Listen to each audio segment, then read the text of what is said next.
Hyderabad. The capital of Andhra Pradesh is located on the banks of the Musi River in the Deccan Plateau in southern India. It has an area of 650 square kilometers and a population of 6.8 million. The metropolitan area contains 7.7 million residents, making it the fourth most populous city and the sixth most populous urban agglomeration in the country. Muhammad Quli Qutub Shah, a ruler of the Qutub Shahi dynasty, was the founder of Hyderabad city in 1591.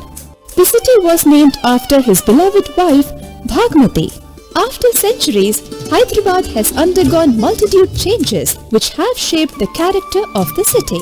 Since 1990s, Hyderabad has emerged as a hub for information technology, pharmaceuticals and biotechnology industries alongside traditional and service industries. Hyderabad International Airport was adjudged the world's fifth best airport. In ancient times, Hussain Sagar served both the drinking and irrigation purposes of the city. Mir Alam Tank fulfilled the needs of water for almost 125 years before the Osman Sagar and Himayat Sagar were built in 1922 and 1927 respectively. Between 1965 and 1981, the resources of the Manjira River were tapped in a distance of nearly 60 kilometers from Hyderabad. The first half of the 1990s witnessed an extension up to 80 kilometers with the installment of the Singur Dam further upstream of the Manjira River. The latest developments show a further increase in water resource distance, where water from the Krishna River is diverted to feed Hyderabad from a distance of 130 kilometers. This documentary narrates how urbanization and climate change has affected the availability of water resources for communities living in the peri-urban Hyderabad. Water security in peri-urban South Asia, adapting to climate change and urbanization. We're trying to see how climate change and urbanization is impacting on water security in the peri-urban locations in South Asia. And now what is happening is that the city is growing slowly. The water is coming from the peri-urban locations, and there's a huge tanker economy that is thriving on this, and fresh water is transferred from our peri-urban areas to urban areas. And we are trying to research how these impacting on socially marginalized communities, because people especially in the peri-urban locations are slowly losing their water access, and the price of water which they have been sold in the peri-urban areas and which has been bought by urban localities, there's a huge difference, and there's a middleman who actually eats up this money. So this project is essentially trying to see how these interrelations is impacting on water insecurity for especially poor and marginalized communities, especially women, Dalits, people who had been directly dependent on water for their livelihood, especially, say for example, Dhobi communities, people who have been agriculturists. And this project has been supported by International Development Research Center, Canada. It's a 3-year project. We are at the last stage of this research. And there's another component which we are trying to see is how much of climate variability has to say in this whole process. With the climate variability in terms of increasing floods or drought is also going to aggravate the situation. So what is the interrelation of these phenomena into making it into probably researchable issues, and how we can devise ways in which communities adapt to these situations. And there are actually people already adapting in different ways, and we're trying to portray and then make into a kind of a policy recommendation for the government for the years to come. Most of these peri-urban villages are located within the Hyderabad Metropolitan Development Authority, which is the nodal department responsible for uptake of any infrastructure development outside the municipal boundaries of Hyderabad.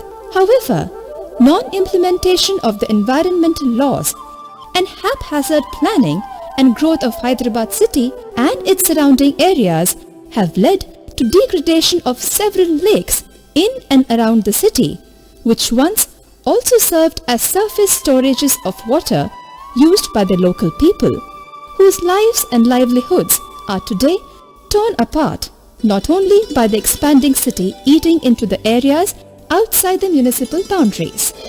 250 మెంబర్లు sir గంగపుత్రులం మేము.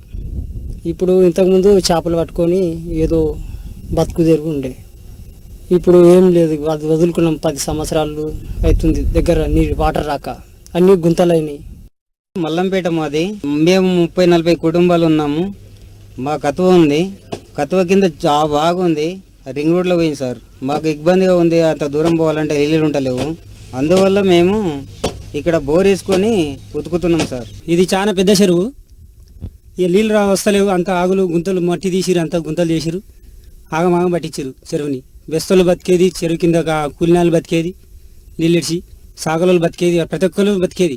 In Hyderabad, the terrain lends itself perfectly to the development of lakes that impound rainwater for future storage and use because of groundwater recharge.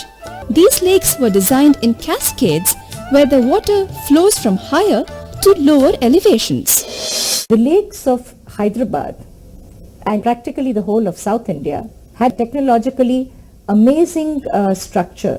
They were all built as a system of cascading lakes, which means the outflow of the upper lake would flow into the lower lake at a lower level, and so on. And ultimately, all the water would be channelized to the river. And in case of Hyderabad, the water would flow into the Musi River. So what you had was a storage at a decentralized level all across the area. And secondly, if there was a flood, there would be no local flooding. The flood waters had a proper passage and a channel to flow through, and there would be no destruction of the local habitation, of the fields, etc., etc. So through the system of cascading lakes, we had a protection against droughts and floods at the same time. And this, I think, was absolutely brilliant. The Hussain Sagar, Durgam Chervu Lake and many other lakes now located within the posh area of the city were once ancient drinking water sources for the residents of Golconda Fort between the years 1518 to 1687. These lakes are now completely polluted and therefore unsuitable for drinking as compared to the previous era when they were also used for irrigation apart from drinking. Ibrahim Ali decided to name after Hussain Shah Valley. Then 30 years before the Charminar was founded, this water body was made, and once this water body was made and this water was given to the city of Hyderabad, and also it was used for cultivation. So till 1937 we were using even the Hussain Sagar water to the downstream for drinking as well as for the cultivation. So this is about the water body created with a vision and which was serving for more than 400 years to the city of Hyderabad for drinking and as well as cultivation. Even till today water can be used, but it is a total highly polluted because entire the waste water on the upstream side, there is a Picket Nala or Balkapur channel or entire industrial waste from Patancheru and GD Madla which is coming through pipeline. Certain industrial waste also is let into the Hussain Sagar. This has been the fate of several other lakes in the peri-urban areas of Hyderabad, which today have become locales for eco-parks. The increasing demands have led to water being now brought from longer distances like Krishna and Godavari to serve the drinking water needs of the city. Hundreds of water bodies that were present in the suburban areas of the city. In the core area, many of them have disappeared long back. They remain only by name of the colony now. But in the suburban where some water bodies were present, with the physical expansion of the city, these water bodies became prime properties for real estate, and many of them have disappeared, many of them got encroached, some have got very highly polluted in the industrial areas. So slowly what happened, on one side we were expanding the city, we were not able to provide supplies in the enough quantity from the water board, and we failed to protect the water bodies that should have been protected as long-term water security for future. We didn't do that. All efforts of the government has been only to bring Krishna water phase 1, phase 2, now thinking of phase 3, the Pranahita Chevala scheme. So their focus has been to bring water from far off places at enormous investment, but simultaneously ignoring and neglecting the water bodies that should have been protected in any case to replenish groundwater. So where they should have done more effectively in preserving water sources, they have not done. Where there are big contracts to carry water from long distances, they have been showing interest. There has been lack of interest within the government departments for protecting the water bodies located in the peri-urban areas. The HMDA considers Hussain Sagar as the jewel of Hyderabad, and therefore funds are being diverted for its restoration and also for improved sewerage treatment in the city. We have taken up lake restoration project. So we have identified 87 lakes which are 10 hectares and above in area, which requires intervention. Out of 87, we found that 18 lakes are highly polluted, which requires construction of sewage treatment plant, peripheral bund, chain link fencing to avoid dumping of the solid waste, and then dhobi ghats and cattle wash are also avoided. And balance 67 lakes we found requires little intervention like peripheral bund, chain link fencing, and repairs to the bund as well as sluice gates. Urbanization is a defining process and characteristic of Hyderabad. The peri-urban zone emerging out of development activities manifests itself in the dynamic social and economic interactions. This process of changing peri-urban landscape contributes to making water supply unpredictable and variable. Water availability is also likely to be adversely affected due to climatic variability. Agriculture is also one of the primary occupations among the peri-urban residents. మా దగ్గర ఒకటే వర్షాకాలంలో అప్పుడప్పుడు పడితేనే బోర్లు నడుస్తుంది, పంట పడుతుంది. వేసవికాలం అసలు పంటలు లేవు మాకు. అప్పుడు ఖాళీగా ఉండే పొలాలన్నీ వరి సంవత్సరంలో ఒకటేసారి వేస్తున్నాం మేము. ఇక అది పండితే పడుతుంది, ఎండిపోతే ఎండిపోతుంది. Non-availability of water is forcing them to go for other alternative livelihoods. వాన పడతలేదు, వాన పడక చాలా ఇబ్బంది ఉంది. వాన పడితే మొక్కజొన్న ఊరేసుకుంటాము, వాన పడక మొక్కజొన్న వేస్తున్నాము. In few fields, the water demand for the irrigation is met through motorized duck wells and tube wells. నీళ్ళు ఉన్నప్పుడు మొత్తం మాది 7 ఎకరాల పొలం మొత్తం వరి పండే సార్ ఇది. ఇప్పుడు నీళ్ళు లేక 2 బోర్లు వేసినాం, 40,000 రూపాయలు ఖర్చు పెట్టి, అట్లా కూడా నీళ్ళు రాలేదు. బాయిలో ఈ బోరు బాయిలో పోస్తే 15 నిమిషాలు, రోజుకు 15 నిమిషాలు నడుస్తుంది సార్ అది. The increasing urban needs are met by extraction of groundwater from the peri-urban zones. Taking an advantage of the situation, many private tanker enterprises which have mushroomed mostly are backed by the local people who are socially and politically powerful. The irony of the situation is that the users of groundwater delivered through tankers and other commercial vendors from the peri-urban areas are also in many cases the polluters of the same groundwater, leading to increasing vulnerability for the residents living in these areas who are unable to speak against the rich and the powerful. ముఖ్యంగా ఇది వ్యవసాయ ఆధారితమైన గ్రామం ఇది. దీనికి ఇప్పుడు దాదాపు 100 సంవత్సరాల కిందట రావిరాల పెద్ద చెరువు పేరు మీద ఎంతో వాటర్ ఇక్కడ నిల్వ ఉండి, ఆ నిల్వ ఉన్న వాటర్ ద్వారా వేలాది ఎకరాల ఆయకట్టు పొలాలు, దాని మీద ఆధారపడ్డ గంగాపుత్రులు కానీ, రజక సంఘాలు కానీ మొత్తం టోటల్గా దాని మీద డిపెండ్ అయ్యి తమ యొక్క జీవన విధానాన్ని కొనసాగిస్తుండేవారు.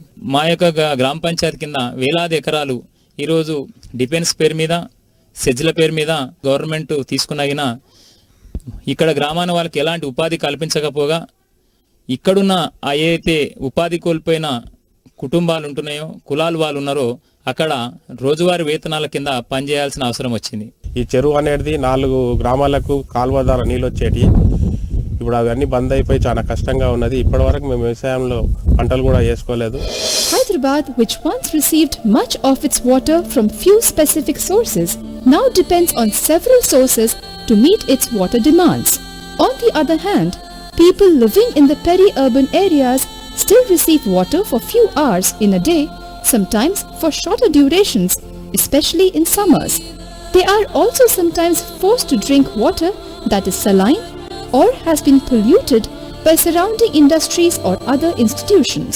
పక్కన ఫ్యాక్టరీ పడ్డది, ఆ ఫ్యాక్టరీకి వెళ్ళి కెమికల్ నీళ్ళు వచ్చి మాకు ఏం మంచిగా ఉంటలేవు, నీళ్ళు ఏం మంచిగా ఉంటలేవు.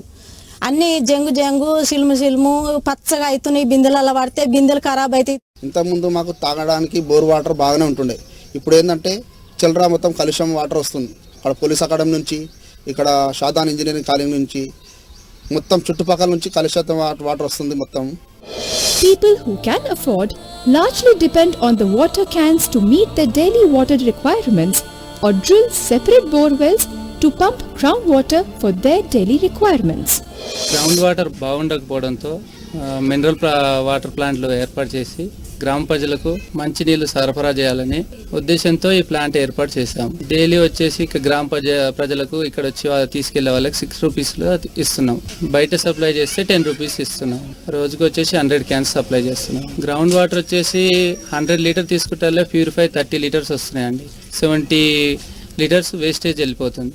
ఆ వేస్టేజ్ వాటర్ డ్రైనేజ్లో వదిలేస్తున్నాం. Newly growing enclaves impinge on groundwater around them by taking over the water bodies within their boundaries or cover them up completely for building purposes. Sir यहाँ पे पानी की बहुत दिक्कत होती थी. मांजरे का पानी आता नहीं था पहले. फिलौहत लाइट लगाए, कलेक्शन मिलाए, मगर ठीक से खोलते नहीं. कभी कभी 15-15 दिन तक नहीं आता तो हम लोग बोरिंग का पानी यूज़ करना पड़ता है. यहाँ पे बोर भी बहुत ज़्यादा हो गए. पूरे प्लाटिंग में होने से एक कॉम्प्लेक्स के अंदर कम से कम 60-70 बोर्ड्स है. यहाँ पे ऐसे 4-5 लाइन्स अभी चल रहे हैं. यहाँ पे गिरदारी है, LNT है. इसमें बोर्ड ज्यादा होने से क्या है, बस्ती को पानी नहीं मिलता है. The problem of inequity in water availability in peri-urban areas arises not only from the multitude of users but also from within the system. This is because Panchayat does not have sufficient funds to take up developmental activities such as laying the water pipelines for households located on an elevated terrain. మేము ఇక్కడికి వెళ్ళి తీసుకువెట్టాల కల్లా మా పిల్లలకి school time waste అవుతుంది.